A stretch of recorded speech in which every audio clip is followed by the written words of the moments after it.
자, 우리 세상이 무엇으로 이루어져 있는지 공부하고 있다. 첫 번째는 존재로 이루어져 있고, 두 번째 반존재로 이루어져 있다고 했었지. 자, 통합사유설학 강의 존재의 세계, 선형적 존재의 세계를 공부하고 있다. 반존재의 선형세계 두 번째 시간. 전체적인 통합사유설학은 존재와 반존재, 의지와 반의지, 인식과 반인식으로 세상을 구성하고 있다. 지난 시간에 우리 초월적 세계를 직관하기 위해서는 반존재를 통하지 않으면 접근하기 어렵다고 공부했지. 그렇다고 반존재가 바로 이퀄은 아니지. 바로 초월적 존재 세계는 아니다. 좀 키우자.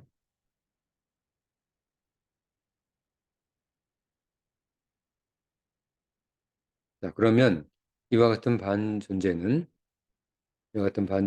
우리 인간 일반 삶에 어떤 영향을 미치고 있는가? 어떤 영향을 미치고 있는가? 우리는 존재를 무형 존재와 유형 존재로 사유했으며 반존재 또한 반유형 존재와 반무형 존재로 사유 가능하다. 그렇겠지.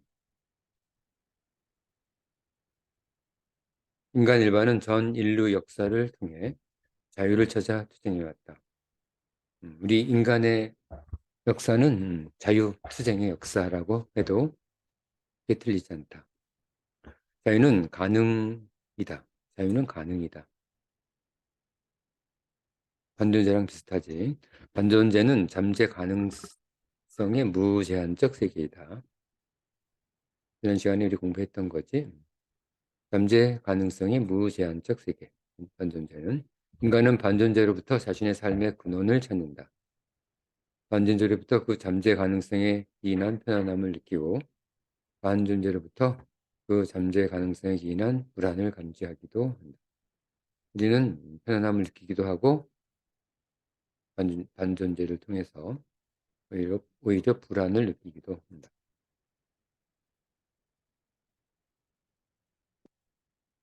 우리는 인식하지 못한 채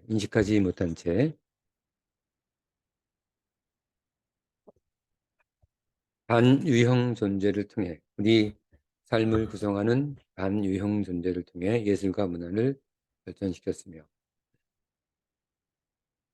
반무형 존재를 통해 형이상학을 발전시킨다. 예술과 문화는 반유형 존재의 형상화이며 형이상학 또한 반무형 존재의 형상화이다. 예술과 문화란 무엇인가? 이는 인간 자유의 표현이며 다른 어떤 것도 아니다. 그렇지.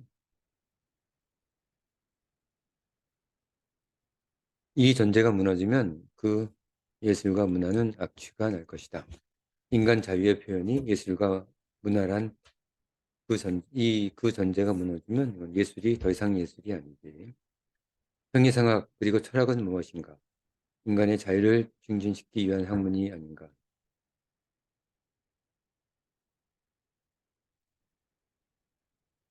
예술과 문화처럼 만약에 그렇지 않다면 그 형이상학은 권력자나 제력자의 악취나는 음모가 들었을 것이다. 반존재를 인식하지 못하면 자신이 무엇을 알려고 하는지 미로에 빠지기 쉽고 복잡한 다른 개념들을 끌어들여 본질로부터 벗어나기 쉽다. 그 예로 프로이드는 신경증 정신현상에 대한 장문의 해석을 하였으나 프로이드가 훌륭한 해석을 했지만 사실 자신이 무엇을 분석하고 있는지 아직 미지의 상태였기 때문에 그 정확한 원인을 분석하는 데는 실패했다. 프로이드를 성공한 분석 철학자라고 볼 수는 없는 거야. 그는 신경증의 근원적 원인으로 불안을 내세웠으나 그 불안의 근원적 상태에 대해서는 경험에 의존하고 구체적 분석에 착수할 수 없었다. 이는 그의 독창적 접근에도 불구하고 보완이 필요로 하는 부분도 있다. 우리는 누군가 프로이드 생각을 보완해야 한다. 프로이드는 정신분석 입문 강의에서 일부 겸손의 표현이겠지만 스스로 자신의 강의는 불확실하며 이로부터 명확한 답을 구할 수 없음을 전제로 강의를 하고 있다. 이렇게 얘기하고 있지, 그 책의 결론에서. 그러나 그가 인간 일반의 깊은 불안과 신경증의 근원을 다른 방식으로 접근한 것은 신선했다. 그렇지? 그는 인간 의식의 이면에 무의식이 있다는 사실을 일관적으로 그리고 논리적으로 주장하였다. 무의식을 무의식이 그 신경증의 근원이라고 하고 있다. 그는 무의식을 이드, 자아, 초자아로 구성하였다. 그렇지? 이 책은 나중에 읽어봐라. 자, 이드는 인간의 신체로부터 기원하는 과거의 무의식으로, 자아는 스스로 자신이 경험한 것으로부터 기원한 우연적이고 현재적인 무의식으로, 그리고 초자아는 역사와 문명, 인류의 사회적 유대로부터의 무의식으로 정의 사유하였다. 자신은 훌륭한 통찰이지. 다만 우리가 그의 주장 후 100년이 지나서야 알게 된 사실은 그가 존재의 다양성, 그 근원, 그리고 그 잠재의 가능성들을 깊이 고려하지 않았다는 사실이다. 100년 전에 그걸 다 고려하기는 어려웠겠지. 이는 의식에 큰 영향을 미치며 이로부터 우리는 근본적으로 다른 접근이 필요함을 직감할 수 있다. 프로이드와 다른 접근이 필요함을 직감할 수 있다. 반존재의 개념적 해석을 위한 부단의 시도는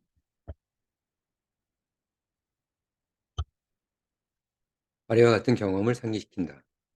우리는 지금 나무숲으로 둘러싸인 산에서 쉬고 있다. 자, 이것은 좀 상상해봐. 나무숲으로 둘러싸인 산에서 쉬고 있다. 우리가 지금 쉬면서 눈을 감고 우리가 지나왔던 계곡의 물을 생각한다면 지나왔던 계곡의 물이다. 우리를 둘러싸고 있는 나무숲은 이제 반존재로서 우리에게 다가선다. 우리는 계곡물을 생각하고 있으니까 나무숲은 이제 우리의 존재로부터 사라져 버립니다. 우리는 지금 나무숲 속에 있으나 우리의 사유는 물이 흐르는 계곡에 있다. 그렇기 때문에 그런 거지. 나무숲은 우리에게 앉아 쉴 수 있는 공간을 제공했을 뿐이다. 내가 여기에 있으나 여기에 없음을 안다. 내 사유는 다른 곳에 가 있는 거지. 여기에 있으나 여기에 없음을 안다. 마치 양자론에서 미시입체 상태의 보호 등에 의한 코펜하겐 공전 이론과 유사하다. 양자론은 공부해 보기 바란다. 재밌는 이론이니까 공부해야지. 확률적으로만 존재한다는 거야. 확률적으로만 존재해서 만약에 30% 가능성으로 존재한다면 있을 수도 있고 없을 수도 있는 거야. 그치? 공존해야지 있음과 없음이 가능성으로 확률로서 존재하는 거겠지. 그것을 코펜하겐 공존 이론이라고 한다. 죽은 고양이 이야기 들어봤지. 죽은 고양이. 죽지도 않고 살지도 않은 고양이 그 이론이지. 하지만 막스 보른과 같이 전자의 확률에 의한 실험과 측정으로 전자의 파동에서 입자로의 급격한 변화, 존재의 실존 가능성을 실현할 수는 없을 것이다. 그러나 우리의 관점은 신은 주사위 놀이를 하지 않는다면서 전자의 존재 공존을 비판한 아인슈타인과 아인슈타인은 양자론 전체를 비판했지. 고양이 사고 실험, 아까 금방 얘기했던 거지. 그 고양이 사고 실험. 확률적으로 존재하기 때문에 산 고양이와 죽은 고양이가 공존하는 거야. 고양이 사고 실험으로 양자론적 확률론을 비판한 슈레딩거 사고를 역행한다. 이에 대하여는 앞으로도 물리학과 철학 관점에서의 종합적 논의가 더 필요할 것이다. 원래 물리학과 철학은 같은 학문이야.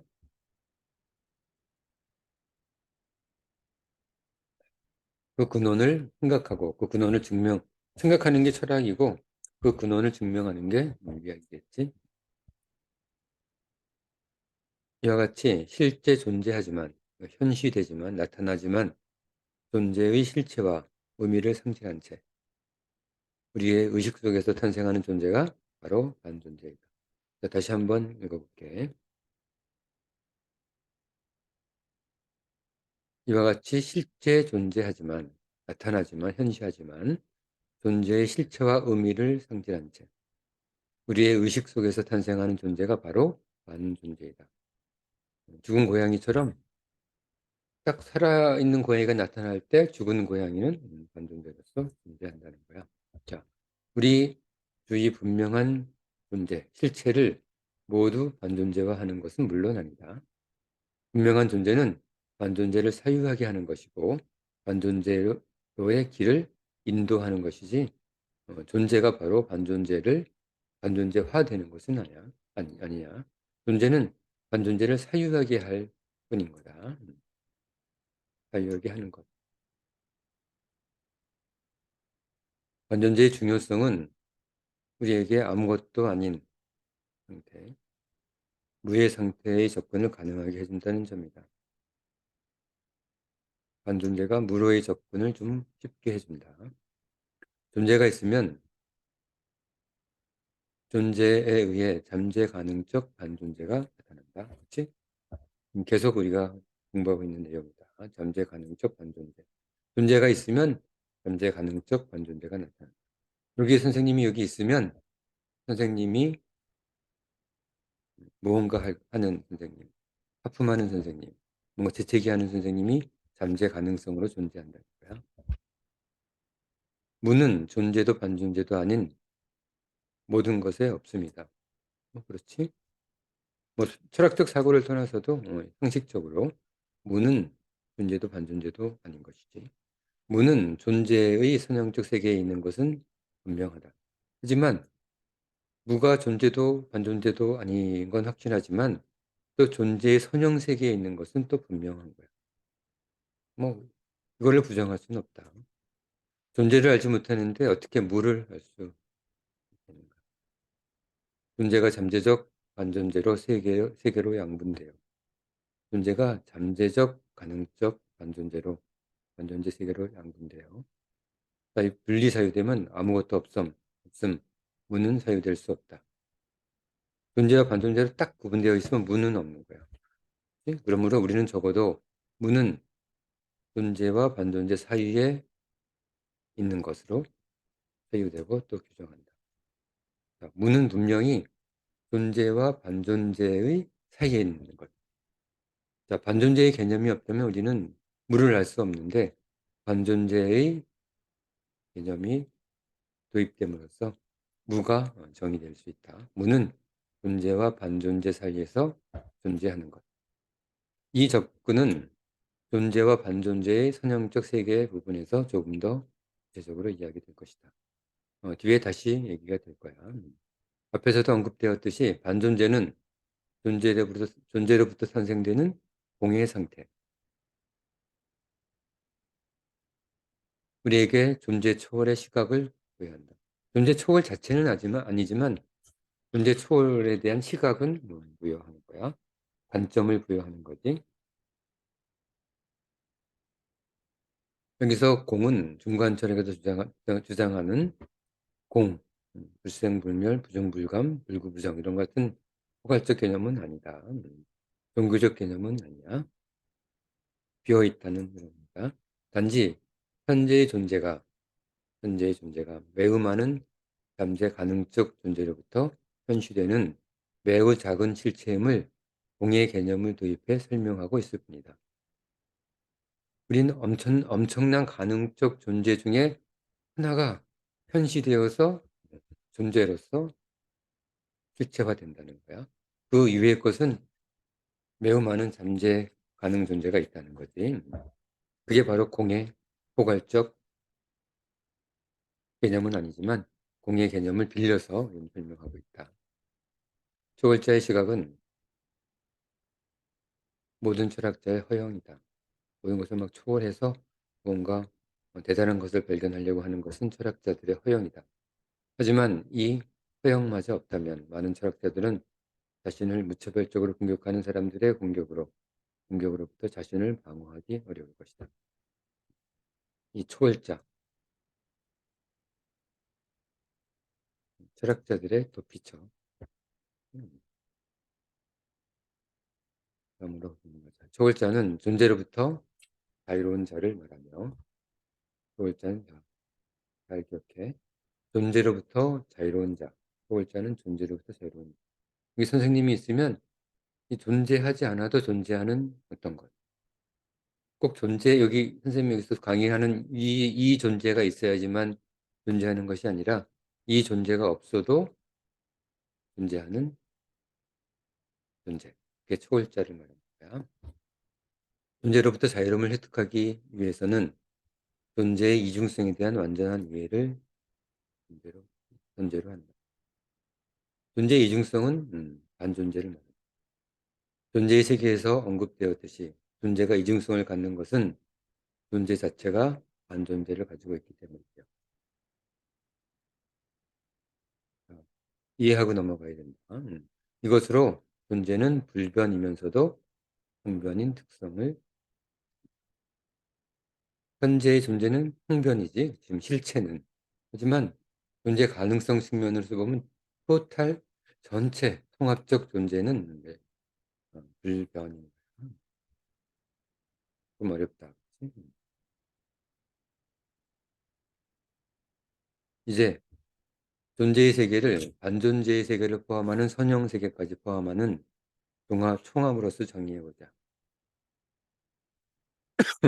존재와 반존재 이렇게 이쪽이 존재, 이쪽 반존재. 선형 세계까지 포함하는 총합으로서 정의해보자. 이때 존재는 시간에 따라 그 모습만 변할 뿐 그 총합은 변하지 않는다. 그래서 불변이란다. 이해했지? 실체적 존재는 시간에 따라 변화할 때 숨어있던 잠재 가능 세계 중 일부가 실체화되는 것이며 과거화된 실체의 세계는 잠재 가능한 세계 속의 일부로 회귀된다. 과거 속 존재도 반존재로서 나타난다. 실체적 존재는 이 과정을 반복하여 항변이지만 반존재를 포함하는 선형적 존재의 세계에서는 총합적으로 볼 때 반존재를 포함한다면 불변인 거야. 항변은 변화를, 불변은 존재, 즉자 존재를 진정한 자신의 변하지 않는 즉자 존재를 자유케 한다. 이와 같은 반존재에 의한 존재 이중성 해석은 우리 사회의 영역을 확대시키고 실제로 우리가 존재로부터 무엇을 인지하고 있는지의 비밀을 전달한다. 이 반존재가 우리 삶의 비밀을 알려주는 거야. 우리가 알고 있는 것은 무엇인가? 자, 우리가 알고 있는 것이 무엇인가? 우리는 실체밖에 잘 알지 못하지. 증명할 수 있는 것은 실체로서밖에 증명이 안 되기 때문에 중력의 근원은 중력, 그래비티의 근원은 알고 있는가? 만유 인력의 근원은 알고 있는가? 만유 인력은 알겠는데 왜 그런지 이유를 알고 있어? 왜 만유 인력이 발생하지? 전자파의 파동과 입자의 이중성. 왜 파동과 입자의 이중성을 갖고 있지, 전자파가? 그 현상은 알겠다는 거지. 전자파가 파동의 현상과 입자의 현상을 모두 가지고 있다는 것은 과학적으로 증명됐는데 왜, 왜 그런가? 전자의 기력의 근원은 알고 있는가? 저편 밝은 별의 거리는 알고 있는가? 우리가 아는 것은 무엇인가? 나를 아는가? 누군가 나를 보았을 때 나를 유지하기 위해 꾸며놓은 위장된 나이지 않는가? 그렇지? 누가 나를 정확히 알겠어? 내가 이렇게 위장하고 있는데 선생님 여기 이 수업을 듣는 학생들 여러분들이 선생님을 어떻게 알겠어? 이렇게 위장하고 있는데 그럴듯한 선생님으로 음, 무언가 다 아는 듯이 이렇게 강의하고 있는 이 모습으로 위장하고 있는데 너희들이 나를 알겠어. 너희들 학생들은 선생님 잘 모르는 거야. 그렇지? 왜냐하면 선생님이 위장하고 있기 때문에, 선생님으로서. 그럼 타자는 아는가? 타자, 다른 사람은 아닌가? 우리가 아는 것은 어릴 때 배운 간단한 수학적 연산 법칙과 정통 뉴턴 물리학적 정의뿐 아닌가? 우리가 아는 것은 뭐몇 가지 수학적 지식. x를 미분하면 x제곱을 미분하면 2x가 되고 뭐 이런 것들이지.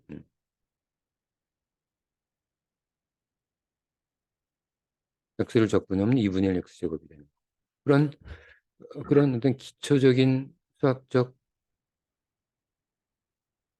정의밖에는 우리가 알고 있는 게 별로 없잖아. 확실하게. 자, 좀 더 보자. 우리에게 존재는 매우 중요하며, 그렇지? 우리가 알 수 있는 게 아무것도 없는데, 그나마 존재를 알 수 있는 거잖아. 근데 지금 반존재가 존재의 세계로 들어오면, 반존재가 존재의 세계로 들어가서 존재와 반존재의 세계가 되면, 사실 존재도 잘 모르게 돼버리지. 우리 삶의 기본 구성체로서 작용하지만 존재는 그 반존재에 의해 계속되는 변화의 운명을 피할 수 없다. 우리는 존재를 사유하면 반드시 반존재를 사유해야 하며 이로써 존재에 대한 진정한 의미의 삶을 성취할 수 있다.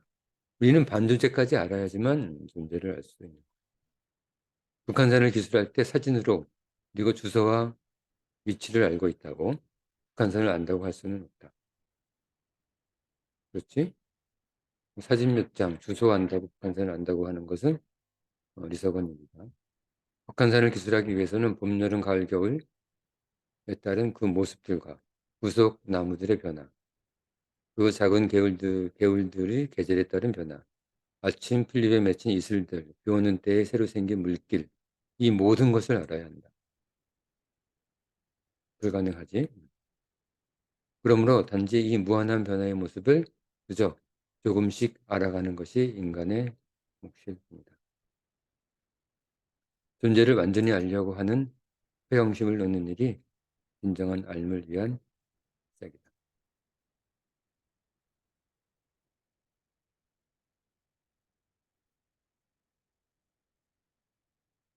전술한 바와 같이 2차 존재, 유추 존재와 1차 존재, 근원 존재로 분류될 수 있다. 존재는, 그렇지?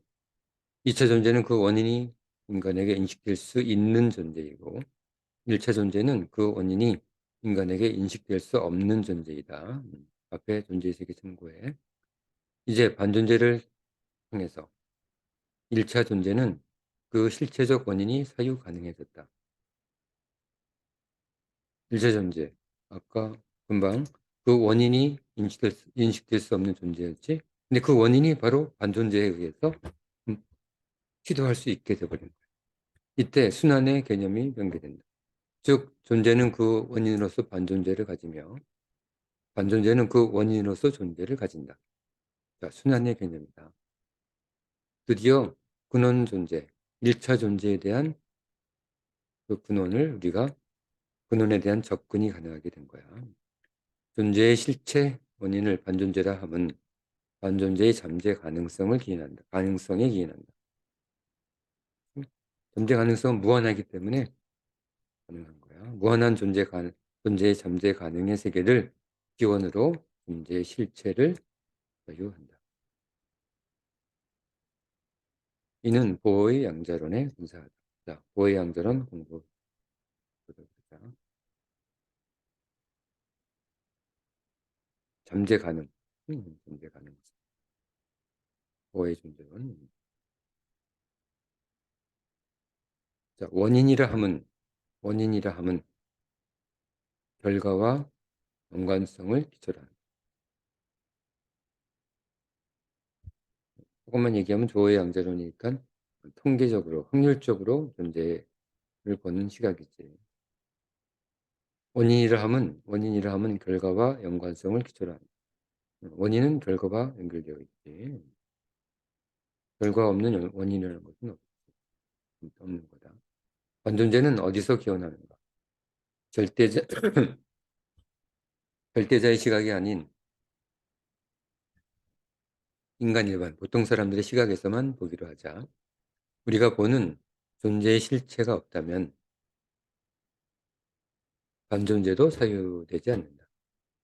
실체가 없으면 대신 반존재도 없는 거야. 그러므로 반존재를 무한 잠재 가능 세계로 정의 사유하였지만 우선 인간 일반, 우리 사람들이 실체의 존재를 사유하는 어느 정도 일정 사유 공간에 국한하는 거야.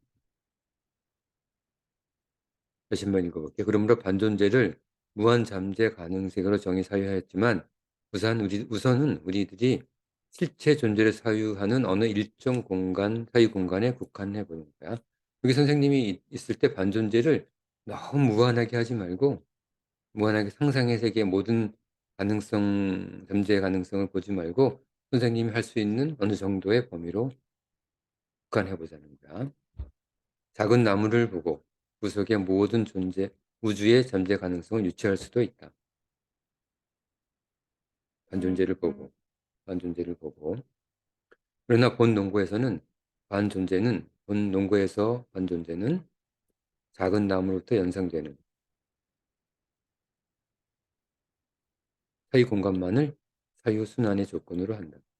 이로부터 존재와 반존재는 서로 그 존재 원인으로서 상호작용하기 시작한다.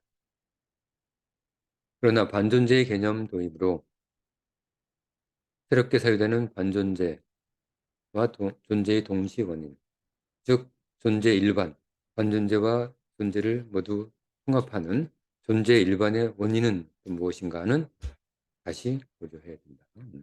이는 후술되는 공간적 삶의 사이 공간 전반을 통해서 아마 나중에 우리 공부하게 될 거야. 공부할 게 뭐 너무 많으니까 공부를 만약에 한다면 각오를 좀 하고 각오를 좀 하고 공부를 시작해야 될 거야. 그런 각오가 없으면 공부를 아예 시작하지 말아야 한다. 이는 후술되는 공간적 삶의 사이 공간 전반을 통해서 좀 더 사유될 것이다. 존재 일반의 원인은 인류 철학사의 오랜 주제이고, 그렇지? 옛날에 뭐 헤라크레이토스 여러 가지 여러 철학자들이 존재의 원인을 뭐 물로 보고 불로 보고 에테르로 보고 그랬지? 이를 간단히 대답할 수는 없다. 왜냐하면 답을 하는 순간 그 답 이외의 것이 즉시 반론될 수 있기 때문이다. 만약에 존재의 원인을 불로 한다면 불로서 답이 안 되는 여러 가지 것들을 우리는 어떤 증거로서 제시할 수 있기 때문이야. 반론할 수 있기 때문이지. 모든 반론을 잠재울 수 있는 진정한 존재 원인을 일반화하여 기술할 수 있을까? 그건 쉽지 않습니다. 보통 인간 일반 민중은 우리 보통 사람들은 그대로 내버려 두지 않는다. 존재 의미에 개발해야 때문이다. 모두가 그 의미를 각각 개개인이 가지려고 하기 때문이야. 그래서 많은 위대한 철학자들은 존재 일반의 원인에 대한 비밀을 각 개별 사유자의 세계에서만 달성 가능하고 존재 일반 원인에 대한 비밀 그것은 각 개별 사유자 각각 개개인이지 그 세계에서만 달성 가능하고 인간 일반의 오만함 겸손치 못함 때문에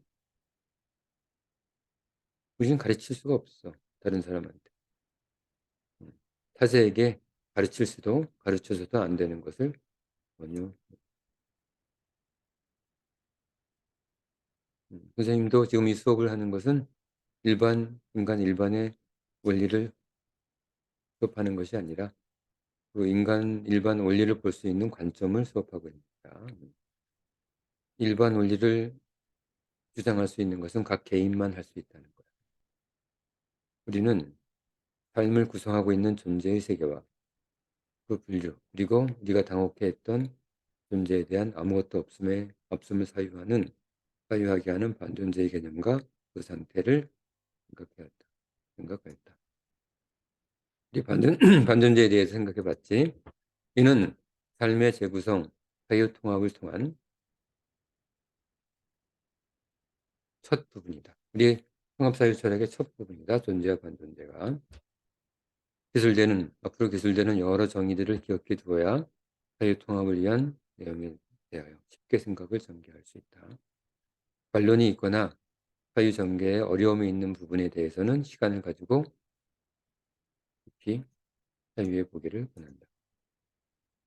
자, 그러면 존재와 반존재가 우리 삶 속에서 어떻게 작용하며 그 작용은 우리에게 어떻게 사유되는지 존재와 반존재의 선형 세계 속으로 몰입해 보자.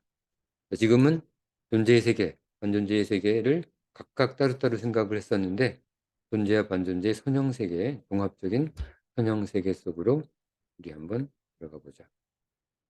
그림으로 나타내면 지금 존재의 세계를 공부했고 반존재의 세계를 공부했다. 다음 시간에는 반존재와 존재, 존재와 반존재가 이루는 이 선형세계, 이 선형세계에 대해서 공부해 보도록 하자. 흥미로운 부분이 계속 나타날 거예요. 자, 그럼 오늘 수업은 여기까지 하고 다음 시간에 조금 전에 얘기했던 존재와 반존재의 선형세계에 대해서 우리 공부해 보도록 하자. 자, 오늘 수업은